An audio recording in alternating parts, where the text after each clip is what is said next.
Praktik perjudian di tengah masyarakat kian mengkhawatirkan, ditambah praktik perjudian pun kini beradaptasi seiring perkembangan teknologi. Apa faktor dibalik adiksi masyarakat terhadap judi online? Kami bahas bersama Nurul Aini, sosiolog UGM. Selamat siang, Bu Nurul. Selamat siang, Mbak Baik, Tiffany.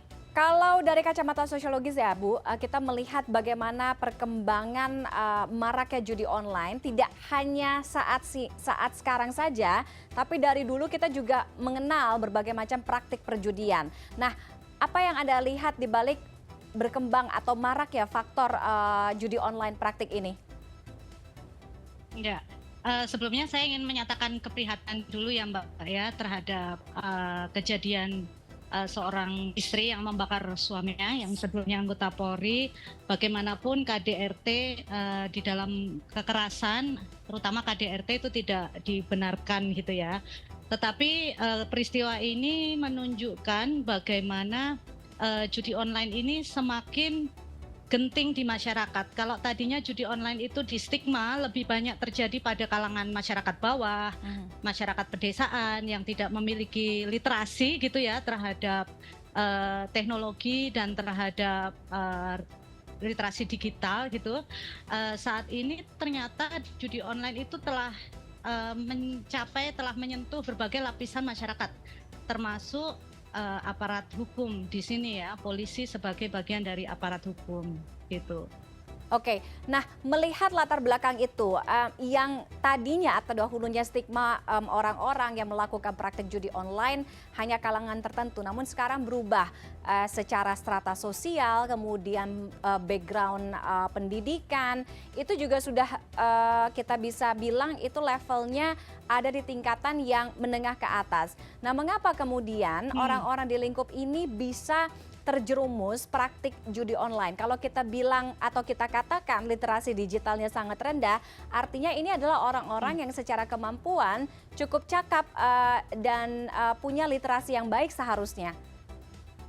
Ya, saya kira pengetahuan masyarakat tentang judi online itu sebenarnya apa sih tanda-tanda kalau orang mulai terjebak judi online, karena banyak yang mengira pertamanya mereka adalah main game biasa gitu ya, yang kemudian sebenarnya interaksi di dalamnya terdapat transaksi-transaksi yang sifatnya judi.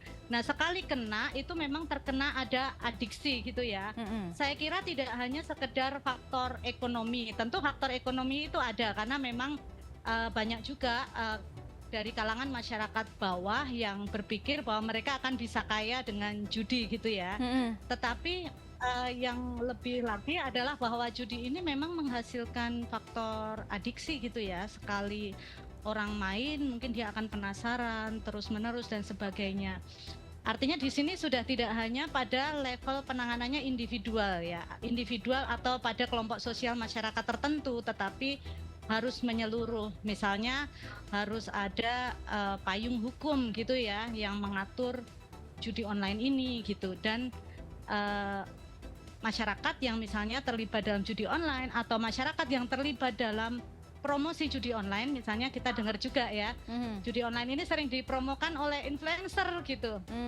Nah, ini perlu penanganan yang lebih serius dengan pendekatan hukum begitu, Mbak. Oke, artinya pencegahan dengan pemblokiran itu bukan menjadi fokus utama untuk pemberantasan judi online. Nah, selain itu pendekatan sosial harus seperti apa, Bu Nurul? Karena kita ada di zaman atau era digital sehingga punya pendekatan atau persuasifnya itu agak sedikit berbeda dengan apa yang kita lakukan mungkin sebelumnya. Ya, memang harus dari dua sisi ya Mbak. Dari faktor pemerintah, penegak hukum itu memang harus tegas dan serius untuk memblokir situs-situs judi online gitu. Itu memang harus serius, dan penegakan hukum di bawahnya termasuk juga ketegasan gitu ya dalam melakukan blokir situs online itu diperlukan. Di sisi yang lain masyarakat juga perlu mungkin mendapatkan pengetahuan gitu ya, pengetahuan yang mungkin disebarkan melalui sosial media juga gitu, atau melalui media-media yang lebih umum gitu, untuk mengetahui mana sih sebenarnya yang termasuk judi online, bagaimana cara kita untuk tidak terjebak di dalam judi online gitu, sehingga ada dua sisi ya, pendekatan dari masyarakatnya dan juga pendekatan dari pemerintah dan hukumnya, tidak bisa hanya dari satu sisi saja. Baik, terima kasih Bu Nurul Aini, sosiolog UGM sudah bergabung di CNN Indonesia Connected pada siang hari ini. Terima kasih atas insight-nya. Selamat siang Bu Nurul. Sama-sama, selamat siang.